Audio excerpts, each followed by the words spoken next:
ونستعينه ونستغفره ونؤمن به ونتوكل عليه ونعوذ بالله من شرور أنفسنا ومن سيئات أعمالنا من يهده الله فلا مضل له ومن يضلل فلا هادي له وأشهد أن لا إله إلا الله وأشهد أن محمدا عبده ورسوله أما بعد فإن خير الحديث كتاب الله وخير الهدي هدي محمد صلى الله عليه وسلم وشر الأمور محدثاتها وكل محدثة بدعة وكل بدعة ضلالة وكل ضلالة في النار. قال الله عز وجل: يا أيها الذين آمنوا اتقوا الله حق تقاته ولا تموتن إلا وأنتم مسلمون. يا أيها الناس اتقوا ربكم الذي خلقكم من نفس واحدة وخلق منها زوجها وبث منهما رجالا كثيرا ونساء واتقوا الله الذي تساءلون به والأرحام إن الله كان عليكم رقيبا. يا أيها الذين آمنوا اتقوا الله يا أيها الذين آمنوا اتقوا الله يا أيها الذين آمنوا اتقوا الله وقولوا قولا سديدا يصلح لكم أعمالكم ويغفر لكم ذنوبكم ومن يطع الله ورسوله فقد فاز فوزا عظيما. اللهم صل على محمد وعلى آل محمد كما صليت على إبراهيم وعلى آل إبراهيم إنك حميد مجيد. اللهم بارك على محمد وعلى آل محمد كما باركت على إبراهيم وعلى آل إبراهيم إنك حميد مجيد. تمام قسم کی حمد و ثنا کی بیائی اور بڑائی اس اللہ عز و جل کے لیے آپ کو دیوا ہے جس نے ہمیں اور آپ کو پیدا فرمایا اور بیش بہا درود و سلام و ذات مبارکہ مطہرہ پر جن کا نام نامی اس میں گرامی احمد مجتبی محمد مصطفیٰ صلی اللہ علیہ وسلم.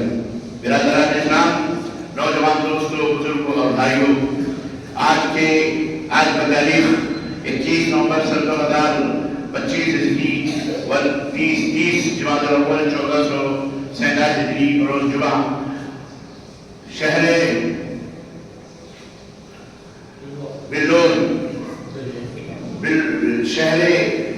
بلوا کشن گنج ضلع کشن گنج بہار کے اس جامع مسجد میں جس موضوع پر آپ حضرات کی خدمت میں کچھ گزارشات اور کچھ اہم اور بنیادی اور ضروری باتیں رکھنے کی سعادت حاصل کرنے جا رہا ہوں، وہ موضوع ہے ہماری پریشانیوں کا حل کیا ہے اور کہاں ہے. اللہ عز و جل سے دعا ہے کہ اللہ تبارک و تعالیٰ زندگی کے تمام پریشانیوں، فتنوں، شر اور جتنے بھی فساد اور بگاڑ ہیں ہمارے اندر، ہمارے معاشرے کے اندر، ہمارے ملک کے اندر، ہمارے شہر میں، ہمارے گھر میں، ہماری خود اپنی ذات میں اللہ تعالیٰ ان تمام پریشانیوں اور ان تمام فتنوں اور ان تمام شر اور فساد کو اللہ تبارک تعالیٰ دور فرمائے اور اللہ عز و جل ہمیں پاک و صاف فرمائے اور اللہ عز و جل ہم سب کو جنت الفردوس میں جمع فرمائے، اکٹھا فرمائے، ہمارے والدین کے اوپر رحم فرمائے، ماں باپ کی گردنوں کو جہنم سے آزاد فرمائے اور اللہ تعالیٰ ہمیں آپس میں مل جل کر محبت سے، اخوت سے، بھائی چارگی سے، ایک دوسرے سے محبت سے رہنے اور اپنی زندگی گزارنے اور اللہ کی سچی اور پکی عبادت کرنے اور پیغمبر اسلام حضرت محمد رسول اللہ صلی اللہ علیہ وسلم کی تعلیمات پر عمل کرنے کی اور اس کے مطابق زندگی گزارنے کی توفیق عطا فرمائے.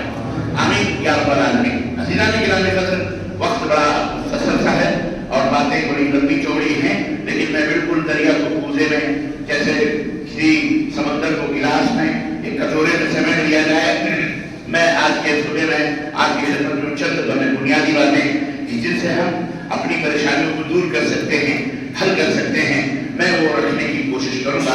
اللہ تعالیٰ ہمیں کہنے اور سننے سے زیادہ عمل کرنے کی توفیق عطا فرمائے. آمین یا رب العالمین. عزیزان گرامی، ہر چیز کے اندر اسلام کی خوبیوں میں ایک خوبی یہ ہے کہ اس نے ہر چیز کے اندر عدل اور انصاف کرنے کا حکم دیا ہے.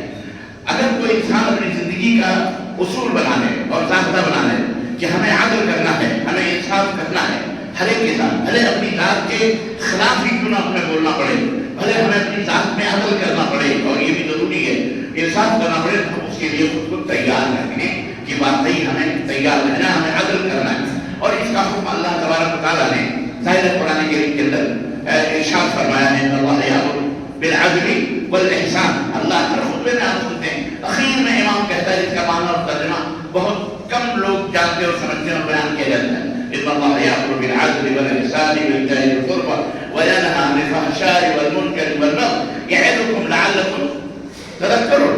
اللہ رب العزت نے یہ ارشاد فرمایا. تو ہر زندگی کے اندر عدل اور انصاف. عدل کس کو کہتے ہیں؟ عدل کا اپوزٹ جو ہے ظلم ہے. جیسے رات کا الٹا دن ہے اور دن کا الٹا رات ہے.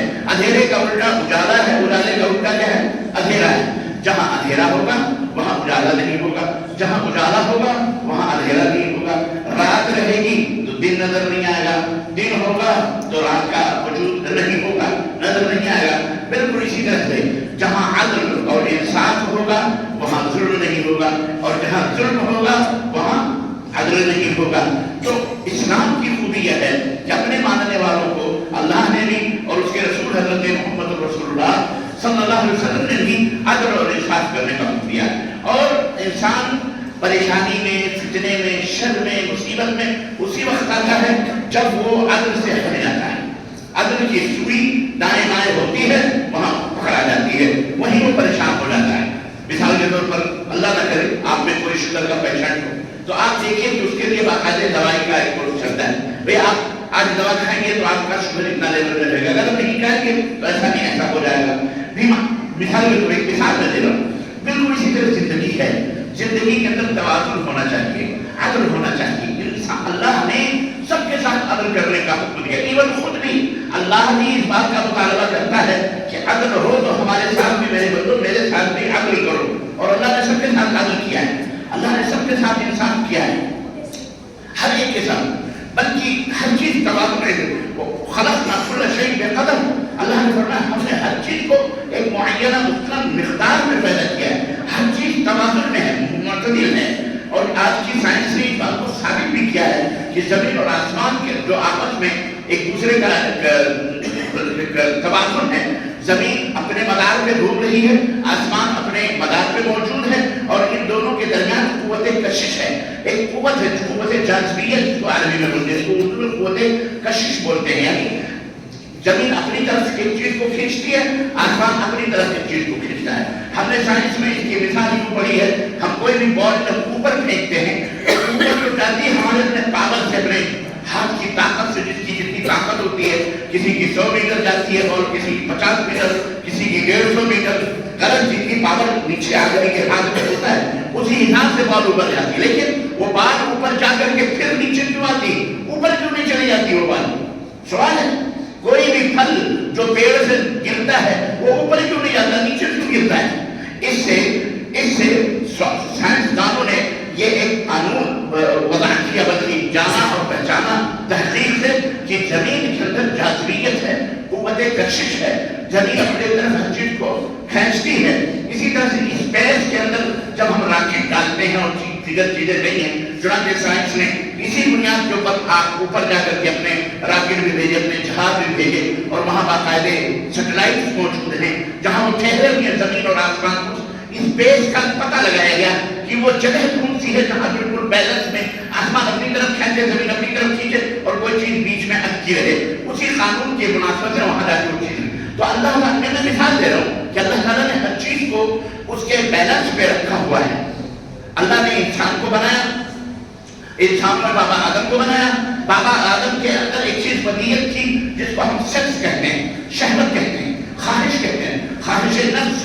ہر مرد کے اندر ایک خواہش نفس ہے کہ وہ ایک عورت کا متلاشی ہو, اپنے خواہشات نفسانی کو کی آگ کو بجھانے کے لیے کوئی چیز اس کو چاہیے. عورت کے اندر اللہ نے اسی کے بالمقابل جب مردوں کے اندر یہ کشش رکھی تو اس آگ کو بجھانے کے لیے اس جگہ کو کہاں رکھا جائے, اللہ نے عورت کو پیدا فرمایا. اور عورت کے اندر بھی وہ قوت کشش رکھی کہ وہ مرد کی طرف کھینچ کے آئے. تو مرد اور عورت کا ایک توازن ہے, ایک اعتدال ہے. اسی لیے اس نے زنا کو حرام قرار دیا اور نکاح کو حلال کر دیا. کیوں؟ اس لیے کہ یہ فطری چیز ہے, یہ انسان کی چاہت ہے. وہ انسان کے ساتھ اگر وہ آپشن نہ کھولا گئے, تھوڑا ہوتا ہے جسم کے اندر, اگر وہ پک کے پھول جائے, اگر اس کے اندر ڈاکٹر سوئی نہ لگائے یا آپ بھی اس کو اندر سوئی ذرا بھی نہ لگائیں تو وہ پک کے اور سڑ جائے گا اور آٹومیٹک خود ہی پھٹنے کی کوشش کرے گا. لیکن اگر آپ نے سوئی لگا کے پھاڑ دیا تو اس کا جتنا بھی پنچ ہے, اس کے جتنی بھی گندگیاں ہیں وہ ساری نکل جائیں گی اس میں دوا ڈال دو. بالکل اسی طرح سے ہر انسان کے اندر خواہشات نفسانی موجود ہے.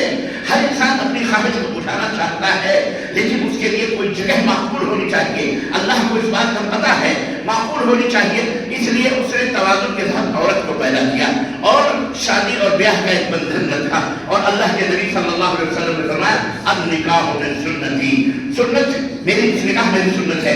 اللہ نے قرآن کریم میں فرمایا وانکحوا الایام منکم, جو تم نے غیر شادی شدہ لوگ ہیں ان کا نکاح کر دیا کرو. نکاح کہتے ہیں عقد کو, عقد کہتے ہیں ایگریمنٹ کو. ایگریمنٹ عورت اور مرد کے درمیان, عورت اور مرد کے درمیان دو گواہوں اور ایک مہر اور اسی طرح کی سرپرست کی اجازت سے یہ اور عورت کی قبول سے, ایجاب سے اور مرد کے قبول سے ایک طرح سے آپس میں ایک ایگریمنٹ قرار پاتا ہے. اسی کا نام نکاح ہے.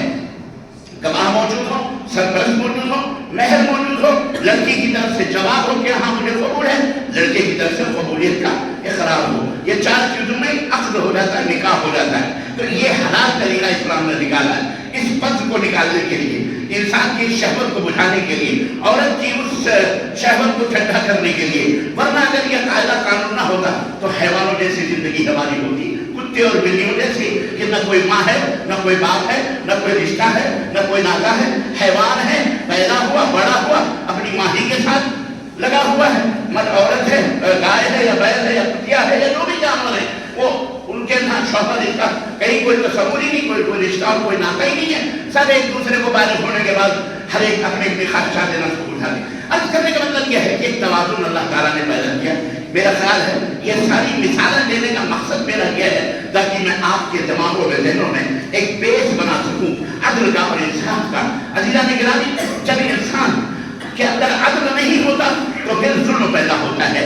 یہی انسان اگر عورت کو نہ پائے, شہوت کے بجھانے کی جگہ کو نہ پائے, اگر نکاح اس کا نہ کیا جائے تو وہ حرام کاری کے اندر ملوث ہوتا ہے. اور ایک ایسے حرام میں ملوث ہوتا ہے جس کی سزا اسلام نے دو رکھی ہے کہ اگر شادی شدہ زنا کر رہا ہے تو اس کو رجم کیا جائے اور غیر شادی شدہ سے کوڑے مارے جائے, شہر بدل کیا جائے, ذلیل کیا جائے, رسوا کیا جائے. تو غرض کہنے کا مطلب یہ ہے کہ اتنا خطرناک نتیجہ اس کا ہوتا ہے, شر پیدا ہوتا ہے, فساد پیدا ہوتا ہے, فتنہ پیدا ہوتا ہے جب ہم اللہ اور اس کے رسول کے بتائے ہوئے اصول اور قوانین کے مطابق عمل نہیں کریں گے. تو نتیجہ آٹومیٹکلی طور پر آپ کے دماغ میں یہ بات آ چکی ہوگی, یہ بات کہ ہم فتنوں اور شر اور پریشانیوں سے زندگی کے اندر جہاں نہیں بھی کوئی بھی پریشانی ہو, اس کا علاج موجود ہے. اور وہ علاج رب نے قرآن کریم میں اور حضرت محمد رسول اللہ صلی اللہ علیہ وسلم نے اپنی بات بیان فرمائی ہے. یہ اور بات ہے کہ لینے والا لینے کے حساب سے لیتا ہے. ایک آدمی کو پریشانی ہے, ایک آدمی کا دل مطمئن نہیں ہوتا, نیند کی گولیاں کھاتا ہے, ایک گولی کھاتا ہے, 2 گولی کھاتا ہے, 10 گولی کھاتا ہے, پھر بھی اس کو نیند نہیں آتی, اطمینان نہیں ہوتا. یا وہی گولیاں کھا کر کے ایک ڈپریشن کا شکار ہو جاتا ہے, ہارٹ کا پیشنٹ ہو جاتا ہے, کیونکہ اس ایکشن کا کوئی ریئیکشن ہوتا ہے. گولی جو کھاتا ہے وہ گولی کھا کر کے اس کے ہارٹ کے اوپر آ جاتا ہے اور بنا وہ ہارٹ پیشنٹ ہو کر کے مر جاتا ہے, ہارٹ اٹیک ہو جاتا ہے, کیونکہ اس نے عقل چھوڑ کر ناجائز طریقے سے اپنے دل کو اطمینان دینے کی کوشش کی. جبکہ یہ دل اللہ تعالیٰ نے بنایا ہے, یہ مائک انسان نے بنایا ہے. یہ مائک اگر بگڑے گا تو اس کو بنانے والا بہتر جانتا ہے کہ یہ مائک کیسے صحیح ہوگا, یہ مائک کیسے درست ہوگا. اللہ تعالیٰ نے حضرت آدم کو اس روئے زمین پہ بھیجا. فَأَذَلَّهُمَا الشَّيْطَانُ فَأَخْرَجَهُمَا مِمَّا كَانَ فِيهِ. جب آدم پھسل گئے شیطان کے پھسلانے پر تو اللہ نے کہا نکلو جنت سے اور دنیا کے اندر جاؤ, وَلَكُمْ فِيهَا مُسْتَقَرٌّ وَمَتَاعٌ إِلَىٰ حِينٍ. تمہارا ٹھکانہ وہیں ہوگا اور ایک میعاد ایک مقرر مدت تک تمہیں اس زمین میں رہنا ہے. اور پھر اللہ تعالیٰ کی توبہ قبول کی. فَتَلَقَّىٰ آدَمُ مِنْ رَبِّهِ تَابَ عَلَيْهِ إِنَّهُ هُوَ التَّوَّابُ الرَّحِيمُ. اللہ تعالیٰ سے چند کلمات سیکھ کر توبہ کی. اللہ نے ان کی توبہ قبول کرتے ہوئے ایک آیت کا گویا کہ ایک درس دیا. درس کیا دیا؟ فَإِمَّا يَأْتِيَنَّكُم مِّنِّي هُدًى فَمَن تَبِعَ هُدَايَ فَلَا خَوْفٌ عَلَيْهِمْ وَلَا هُمْ يَحْزَنُونَ. یہ ہے کہ جاؤ دنیا کے اندر رہو, میری ہدایت آئے گی, میرا رسول آئے گا, میرا قانون آئے گا, میرا سسٹم آئے گا, میرا نظام آئے گا, میرا نبی لے کر کے آئے گا, میرا رسول لے کر کے آئے گا. تم اس کے باتوں کے اوپر عمل کرو گے, اس کی تعلیمات کو فالو کرو گے. فلا خوف, نہ تمہیں کوئی ڈر ہوگا, نہ کوئی خوف ہوگا, کسی کا ڈر تمہارے دل کے اندر نہیں ہوگا. ولا ہم يحزنون. اور نہ ہی تم غمگین ہوگے, نہ کبھی تمہیں حزن ہوگا, نہ تمہیں ملال ہوگا, نہ تمہیں کوئی شکوہ ہوگا نہ کوئی گلا ہوگا. شرط کیا ہے؟ فَإِمَّا يَأْتِيَنَّكُم مِّنِّي هُدًى، میری طرف سے جو ہدایت، کتاب ہدایت، جو رہنمائی، جو گائیڈنس، جو تعلیمات تمہارے پاس آ رہی ہے، ان کو فالو کرنا. یہ ہے علاج جو اللہ نے قرآن کریم میں بتایا. اللہ نے ہمیں وہ نسخہ کیمیا عطا فرمایا. ہم بدنصیب ہیں، ہم بدنصیب ہیں کہ ہم اتنا بڑا ڈاکٹر اپنے گھر کے اندر رکھتے ہیں، اتنی بڑی حکیم کتاب، جو حکیم کی کتاب الحکیم ہم اپنے پاس رکھتے ہیں. حکمتوں سے بھری ہوئی، حکمتوں سے بھرا ہوا نبی جو ساری کائنات کے لیے رحمت للعالمین سب موجود ہے. اس کے باوجود بھی ہم بھکاری ہیں، ہم فقیر ہیں، ہم پریشان ہیں. کوئی روزی روٹی کے لیے مر رہا ہے، کوئی بیماری سے جوجھ رہا ہے، کوئی کس کے لیے، کوئی کس کے لیے، کوئی فلاں ڈاکٹر، کوئی فلاں سیاست، کوئی فلاں کے جوتے، کوئی فلاں کا الیکشن، کوئی فلاں کے پتہ نہیں اللہ والا بدتر، پتہ نہیں ہم کہاں کا منہ مارتے اور کہتے ہیں کہ لڑکا بغل میں اور ڈھٹولا شہر میں. ہمارا حال وہی ہے کہ ہمارے پاس وہ کتاب موجود ہے اور ہم پوری دنیا کے اندر خواہ مخواہ ہے. کسی شاعر کو بڑی پیاری بات یہ تھی کہ یوں اس نے کہا کہ بلا سبب ہی میاں، دیکھیں شعر نے بڑا پیارا شعر ہے، بلا سبب ہی میاں تم اداس رہتے ہو، بلا سبب ہی، بلا بولو بلا سبب ہی میاں تم اداس رہتے ہو، تمہارے گھر سے تو مسجد کا فاصلہ کم ہے، تمہارے گھر سے تو مسجد کا ہے. کیا بات ہے، کیا بات. اللہ تعالیٰ نے گولیاں کھانے کا حکم نہیں، گولی کھاؤ دلوں کو سکون بتاؤ. اللہ نے کہا الا بذکر اللہ تطمئن القلوب. الجھن ہے، غم ہے، پریشانی ہے، دل مطمئن نہیں ہو رہا، نیند نہیں آ رہی، قرآن وضو بنا کے قرآن کھول کے بیٹھ جاؤ. حضرت کی قسم ہے 5 منٹ سے 10 منٹ نہیں گزریں گے جھپکیاں شروع ہو جائیں گی. کیوں؟ تمہارے پیچھے جو شیطان بیٹھا ہوا وہ کیسے چاہے گا؟ کیونکہ تم تو سوچ رہو میں سکون ملے، وہ تھوڑی چاہے گا تمہیں سکون ملے. وہ تو چاہے گا گولی کھا، یہ کھا، وہ کھا، فلاں کر، فلم دیکھ، موبائل کھول، فلاں کر، ٹھیکا کر، نیند نہیں آ رہی، چل فلاں دوستوں کے پاس، فلاں دکان کے اوپر چائے پیتے ہیں، چل شراب پی، چل زنا کر، چل مت کھانے کے، چل اس طرف لا کر وہاں سکون. لیکن وہاں سکون نہیں ہے. سکون کہاں؟ اس دل کو کس نے بنایا؟ اللہ نے. اس مائنڈ کو جس نے بنایا اس کو اس کا فلٹ پتا ہے اور یہ کیسے درست ہوگا اس کا بھی پتا ہے. بیماری کا علاج اس مائنڈ بنانے والے کے پاس، ہمارے پاس نہیں ہے. ہم الٹی سیدھی کریں گے تو اور خراب ہو جائے گا. لیکن اللہ تبارک تعالیٰ جو خالق کل شیء ہے، ہر چیز کا پیدا کرنے والا، وہی رب، وہی مالک، وہی پیدا کرنے والا، بنانے والا، وہی بگاڑنے والا، وہی سب کا مالک ہے. وہی غم، وہی مصیبت، وہی خوشی، وہی فرق، وہی سب کچھ دینے والا ہے. تو اس کے پاس اس کا علاج ہے. عزیزان گرامی، میرے مسلمان بھائی، یہ بات میرے لیے بھی ہے، آپ سب بھائی بہنوں کے لیے بھی ہے. کیا کہ اگر کہیں بھی پریشان ہو، اگر کہیں بھی پریشان تو یہ مسجد کے دروازے اللہ کے رسول صلی اللہ علیہ وسلم کی سیرت مبارکہ ہم کو بتاتی ہے کہ جب بھی کوئی پریشانی آتی اللہ کے نبی کہتے ہیں اصبر جامعہ، ارحنا یا بلال، ارحنا یا بلال، بلال ہمیں اطمینان دو، سکون دو، اذان دو. نماز ادا کرتے ہیں، بلاؤ لوگوں کو، نماز پڑھتے ہیں. بجلیاں تڑپنے لگی، بادل گرجنے لگے، اللہ کے نبی کام چاہتے تھے اور دوڑتے تھے مسجد نبوی کی طرف، آؤ سب لوگ نماز پڑھتے ہیں. آدھی طوفان آئے، اللہ کے نبی کا چہرہ سرخ، کہیں پتہ نہیں اللہ کا کون سا عذاب آ رہا، عذاب الہی. چلو مسجد کے اندر اللہ تعالیٰ سے توبہ کرتے ہیں، استغفار کرتے ہیں، نماز ادا کرتے ہیں، معافیاں مانگتے ہیں. اللہ تعالیٰ میرے بھائیوں یہ کسی حکومت، کسی مٹی کے چپٹوں کا ملک نہیں ہے، یہ دیش کے زمین پر آسمان ہے. آپ یہاں سے نریندر مودی اور جوگی پوگی اور لٹیرے ڈھکوروں اور چوروں چکوں، نا نا نا نا نا نا، اس کے ذرے ذرے پر رب کی حکمرانی ہے. اس کا ذرہ ذرہ مسلمان ہے، اس کا ذرہ ذرہ اللہ کا تابعدار ہے، فرمانبردار ہے. رب تعالیٰ جس ذرے کو حکم دے، رب کعبہ کی قسم چٹکیوں میں ان کی بچھاڑ دے، زندگی اور حکومتیں پلٹ دے اور اللہ تعالیٰ انہیں ہلاکوں کا معاف کر دے. ہم نے دیکھا نہیں کہ سیدنا ابراہیم علیہ السلام اکیلے تنہا تنہا توحید کے نمبر تھا، امام التوحید، اکیلے نمرود کے سامنے. وہ نمرود فوج جرار ہے، اشاروں پر گردنیں کٹ جائیں گے نہ رہے، اکیلا بنے تنہا، خوف نہیں، ڈر نہیں. کیوں؟ توحید کی امانت سینوں میں ہے ہماری، آسان نہیں مٹھانا. نام و نشان ہمارے کھڑے ہوئے جلدی جس کی کوئی مثال نہیں.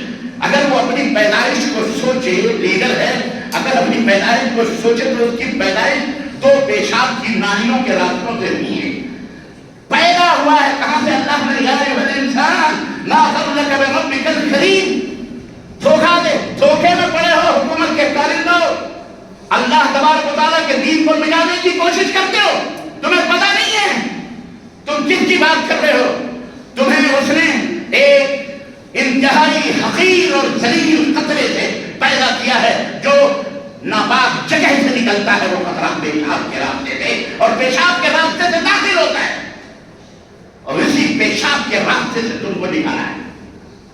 حقیقت یہی ہے نا، بولو آنکھ سے کوئی نکلا ہے، ہم نکلتے ہیں، ہمارے دانت کے اندر منہ سے بھی نکلتے ہیں، آسمان سے بھی نکلتے ہیں، مچھلی سے بھی نکلتے ہیں، پتہ نہیں کون کون سا بھگوان ہوتا ہے، اللہ ہدایت نہ کرائے، لیکن یہ سب قصے اور کہانیاں ہیں، حقیقت یہ ہے۔ تو وہ کیا کہہ رہا ہے؟ جمعے کی چھٹیاں ہمارا ملک ہے، کسی نے بات کا تھوڑی ہے، یا ملا مولوی کا قانون تھوڑ چلے گا، جمعے کی چھٹی بند کرو، ہم اپنا قانون بنائیں گے، اپنے قانون کے حساب سے چھٹی چلے گی۔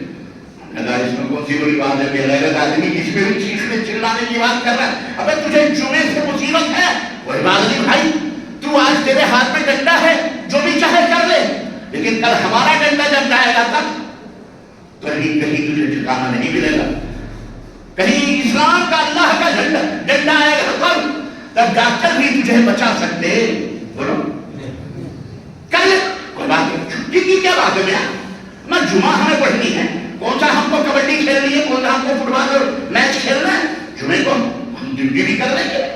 یہ تو بیوقوفی ہے ہمارے بھارتی مسلمانوں کی، کوئی مر گیا تو 4 دن دکانیں بند کر کے رکھتا ہے، بے غیرتی کی بات نہیں ہے، ارے مرنے والا مرتا ہے، اس میں کون سی بات؟ افسوس ہے 3 دن تک سو گئے، اس کا مطلب تھوڑی بھی کھانا پینا چھوڑ دو۔ اللہ نے تو کہا، اللہ کے نبی نے کہا پڑوسیوں کا حق ہے کہ 3 دن تک کھانا پکا کے کھلاؤ، بھوکے تو نہ رہو۔ اسلام کے اندر یہ نہیں ہے، تو کون سی بات نہیں، ابا مر گئے، دکان بند ہے، ابا مر گئے، کیوں مر گئے تو ٹھیک ہے، کوئی بات نہیں، غم کر لے بھائی، دکان کیوں بند کر کے رکھا ہو؟ ابا مر گئے، اماں مر گئی، دکان کیوں بند کیا ہوا ہے؟ قرض لے گا، بھیک مانگے گا، 3 دن کا نقصان 3 کروڑ کا تیرا ہو رہا ہے، 3 لاکھ کا ہو رہا ہے، 3000 کا حد میں ہے، یہ تھوڑا نقصان کیوں ہو رہا ہے؟ کیوں نقصان کر رہا ہے؟ ابا مر گئے تو تمہیں قبر سے لا کے دے دیں گے 3000 3 لاکھ 3 کروڑ، کون دے گا؟ کس نے کہا کہ دکان بند ہے؟ ہم نے آج بھی عربوں کے اندر دیکھا، بیٹا مر گیا، ماں مر گئی، دکان کر دیں گے، ورکشاپ کھلے ہوئے ہیں، یہ مارکیٹیں چل رہی ہیں، بادشاہ مخدومی مر جائے کوئی چھٹی نہیں، یہاں تو کوئی خنزیر کھانے والا مر جائے تو اس کے لیے بھی گھنٹہ جھکا دیا جاتا ہے، یہاں ایک دن کی چھٹی، تو تم چھٹیاں وہاں، ہم کو چھٹی کی ضرورت ہے؟ بولو ہم چھٹی لیں گے جب یہ روح اپنے ہمارے جسم سے نکل جائے گی، وہ ہمارا چھٹی لے لیں، ہم محنت کام، ہم اپنے اللہ کے ملک کو بچانے، امن و شانتی کا پیغام دینے، رحم و کرم سے بھرنے، ظلم کو مٹانے، عدل اور انصاف کو قائم کرنے کے لیے اللہ نے ہم کو پیدا کیا ہے۔ اسی رب نے قرآن کو کہا ان اللہ یأمر بالعدل احسان وایتاء ذی القربى۔ تو عزیزان گرامی، ہر پریشانی کا علاج، ہر پریشانی کا علاج رب کے قرآن میں ہے، محمد رسول اللہ صلی اللہ علیہ وسلم۔ کہیں بھٹکنے کی ضرورت نہیں، کسی کے در و دروازے پر ہاتھ لگانے کی ضرورت نہیں، دامن پھیلانے، نہ کسی درگاہ، نہ کسی درگاہ، نہ کسی درگاہ، نہ کسی درگاہ، نہ کوئی ادار، نہ مدار، کوئی شدہ، نہ عالم، نہ چبوترا، نہ کوئی طوطے شاہ، نہ مرغی شاہ، نہ اجالے شاہ، نہ اندھیرے شاہ، نہ کوئی پیر، نہ پراڑا، نہ پیری، نہ پگاڑی، یہ سارے باطل پاکھنڈی، یہ سارے چور ڈاکو ڈیرے دین کے نام کے، یہ سارے فریب کاریاں ہیں، اس کا اسلام سے کوئی بھی رشتہ اور تعلق، بولو یہی اسی کا نام اسلام ہے، اسی کا نام کیا ہے؟ خوش قسمتی ہماری ہے، اسی کا نام اہل الحدیث، اسی کا نام کیا ہے؟ ہاں، یہ ہمارے لیے بھی قابل مبارکباد ہے۔ لیکن سب تو پریشان ہیں اس لیے کہ غیر اللہ کے دروازوں پہ جاتے ہیں، اہل حدیثوں تم کیوں پریشان؟ تمہارے گھر سے تو مسجد کا فاصلہ کرو، تمہارا تو ڈائریکٹ تعلق اللہ سے، تمہارا تو ڈائریکٹ تعلق رب کے فرمان محمد رسول اللہ کے فرمان، پھر تم کیوں پریشان ہو؟ کیوں پریشان؟ پتہ ہے اس وجہ سے کہ جب میں خطبے کے لیے کھڑا ہوا تو یہ مسجد 300 یا 250 ہو گئی، آج اتنی بھری ہوئی ہے۔ اس کا مطلب یہ ہے کہ اتنے لوگ اس محلے میں موجود ہیں، لیکن کوئی سو کیا رہا ہے؟ کوئی ٹائم سے اٹھا نہیں, کوئی سوچتا ہے ارے مولوی پتہ نہیں کون سا ہے خطبہ دے گا, ابھی 5 منٹ بعد ختم ہو گئے تب مسجد کے اندر جائیں. تو الٹا چور کو تمہارے کو ڈانٹے, تمہیں پریشانی نہیں ہوگی, تم مرو گے نہیں, تمہیں بیماری نہیں ہوگی, تم حرام کھاؤ گے, تم رب کی رب کے ساتھ منافقت کرو گے, رب کے ساتھ دھوکہ کرو گے, رسول کی تعلیمات کو ٹھکراؤ گے اور اللہ کے رسول سے بغاوت کرو گے اور کہو گے اپنے آپ سے بغاوت کر کے کہ ہم اپنے باپ کے میراث کے حقدار بن جائیں, تو بن سکتے ہو تم.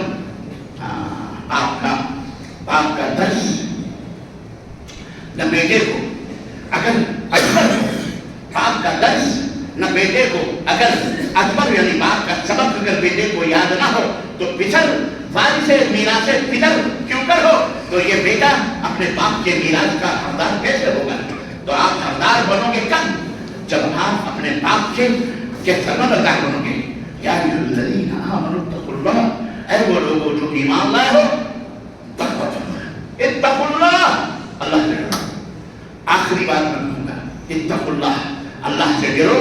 مطلب کیا ہے, نمازیں پڑھو, روزے رکھو, حج کرو, یہ تو ہے ہی ہے. یہ تو کھانا ہی اتقوا اللہ کا مطلب یہ ہے کہ نماز بھی پڑھو, زناکاری سے یہ قریبی بن جاؤ, روزہ بھی رکھو, بے-حیائی بدکاری حرام پوری نہ کرو. تقویٰ وقا یقین کے معنی بچنا, کسی چیز سے کیا ہے بچنا, بچنا بچنا مطلب پرہیز کرنا, بچنا. ڈاکٹر نے دوا دی ہے تو انہیں کہا ہے اس سے بچنا, اس سے بچنا, ٹھنڈی سے بچنا, آئس کریم سے بچنا, برف سے بچنا, کوکا کولا سے بچنا, کسی بھی چیز سے, ٹھنڈی چیزوں سے بچنا, پرہیز کرنا. اللہ تعالیٰ نے نماز پڑھنے کا حکم دیا, روزے کا حکم دیا, حج کا حکم دیا, یہ سب کرو. اور اس کے ساتھ زنا نہ کرو, حرام نہ کرو, شراب نہ کرو, چوری نہ کرو, غیبت نہ کرو, اور کیا کہتے ہیں ایک دوسرے کے قتل نہ کرو, ایک دوسرے کی زمین جائیداد کو ناجائز طور پر قبضہ نہ کرو, جھوٹ نہ بولو, چوری نہ کرو, غیبت نہ کرو, ایک دوسرے کے ساتھ بدسلوکی نہ کرو, اپنے اخلاق کو. یہ ہے تو یہ تمام سب سے بچنا کیا ہے, یہ ہے تقویٰ. آپ نماز پڑھیں, اپنے بھائی کا حق مانیں, آپ نماز پڑھیں, جھوٹے مقدمے لائے کریں. آپ جو ہے حدیث ہیں, آپ تو کہتے ہیں ہم قرآن, تو آپ کیوں پریشان, دنیا پوچھ سکتی ہے, غیر مسلم عام مسلمانوں سے پوچھ سکتے ہیں, اور عام مسلمان جس کو ہم کہتے ہیں یہ بدعتی ہے, یہ مشرک ہے, یہ غلط فرض ہے, یہ فلانی جماعت ہے, یہ فلانی جماعت ہے, اس کے پیچھے نماز نہیں, اس کے پیچھے روزہ نہیں, تو آپ کیوں پریشان ہیں. حضرت آپ تو ہے حدیث ہیں, اس کا مطلب یہ ہے کہ زبان سے کہہ دیا لا الہ, تو کیا حاصل, دل و نگاہ مسلمان نہیں تو کچھ بھی نہیں.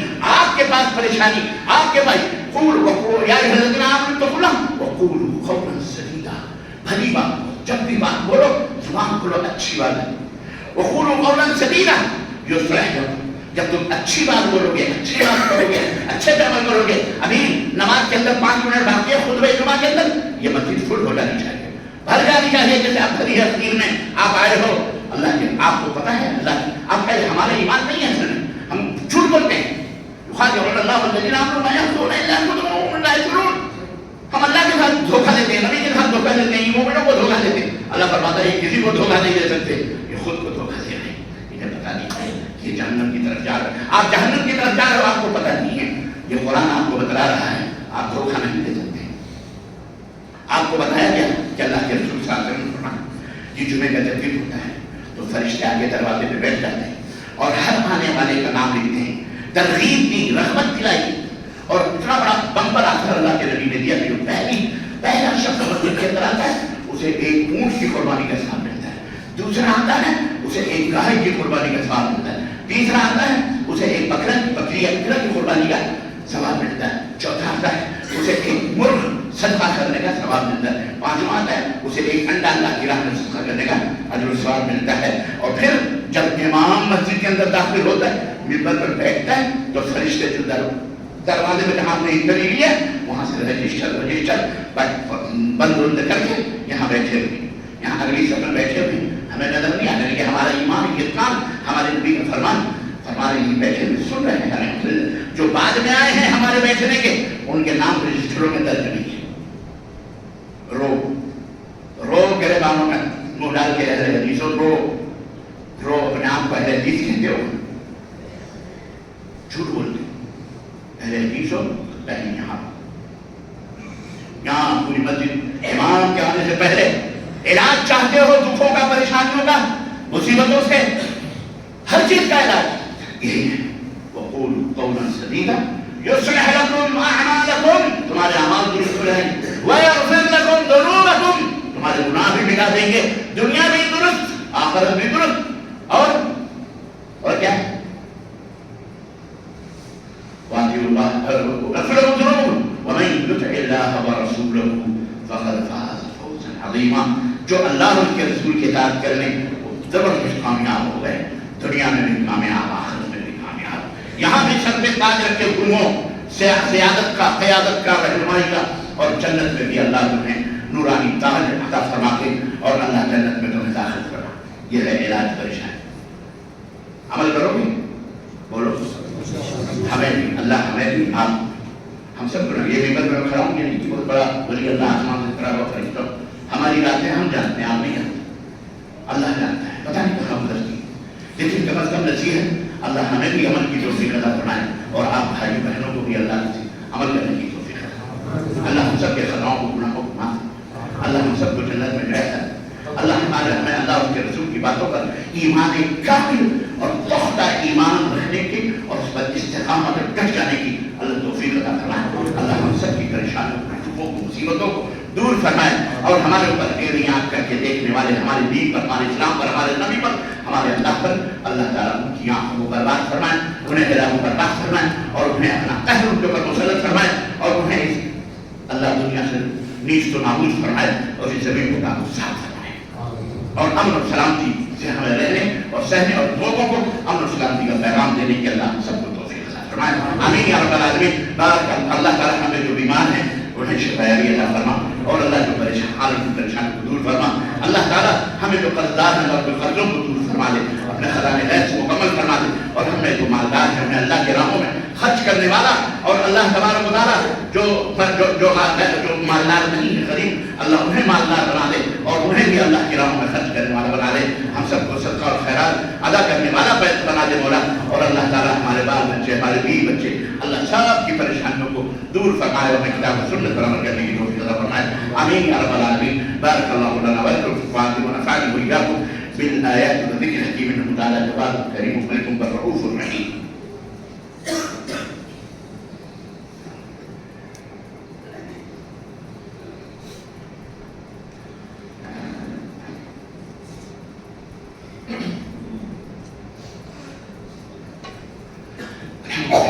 الحمد لله رب العالمين، والصلاة والسلام على نبينا محمد وعلى آله وصحبه أجمعين، أما بعد، قال تعالى إن الله وملائكته يصلون على النبي يا أيها الذين آمنوا صلوا عليه وسلموا تسليما، اللهم صل على محمد وعلى آل محمد كما صليت على إبراهيم وعلى آل إبراهيم إنك حميد مجيد، اللهم بارك على محمد وعلى آل محمد كما باركت على إبراهيم وعلى آل إبراهيم إنك حميد مجيد۔ عباد الله رحمكم الله، إن الله يأمر بالعدل والإحسان وإيتاء ذي القربى وينهى عن الفحشاء والمنكر والبغي يعظكم لعلكم تذكرون، ولذكر الله تعالى أعلى قولا وأنتم والله يعلم